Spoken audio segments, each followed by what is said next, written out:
which is just, whoop, don't lose a pretzel.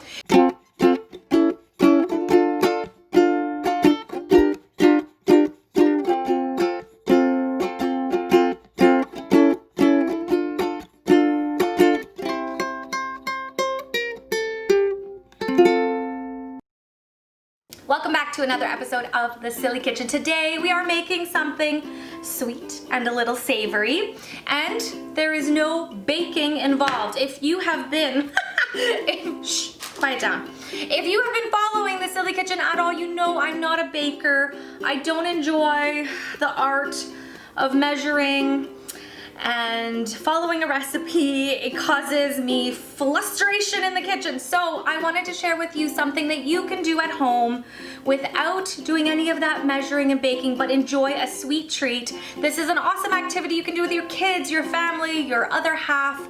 So let's make chocolate covered pretzels.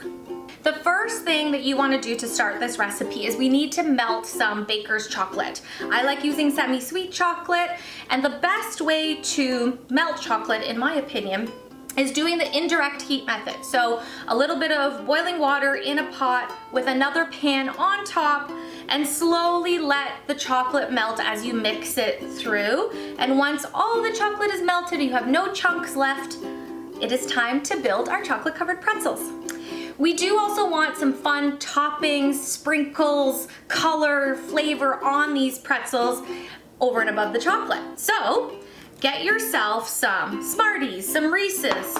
We're gonna do some Christmas, so candy cane. I love Score, so Score bites as well.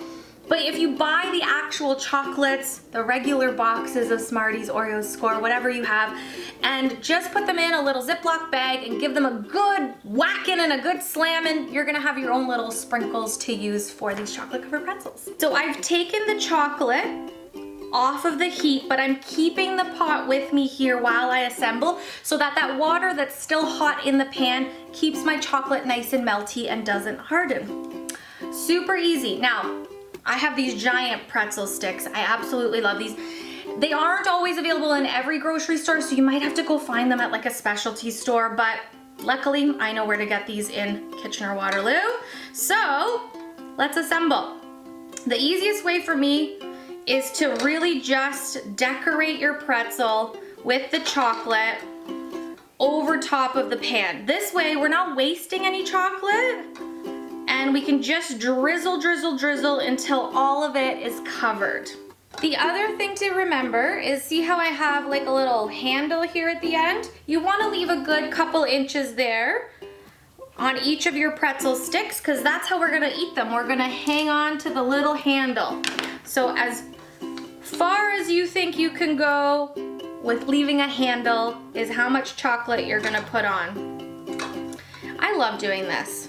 See, while you're doing maybe the chocolate on the pretzel, your kids could be smashing up any of the toppings that they want. You could just be having a little snack of those toppings every once in a while. Play Christmas music in the background. I think this is just so fun to make. While your chocolate on your pretzel sticks is still melty and gooey, this is where you want to start adding your toppings onto your pretzel sticks. So again, this is great to do with multiple people, because while one person is doing this, other people can start decorating. So pick your favorite toppings and sprinkle them onto your chocolatey pretzel sticks.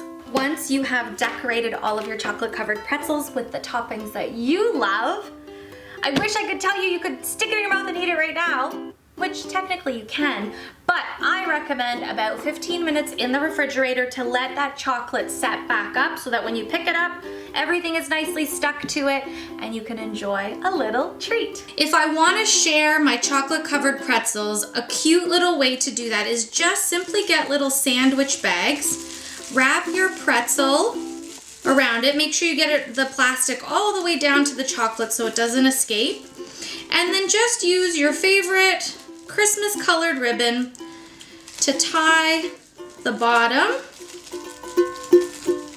And because I'm super cute, I like to also curl my ribbon.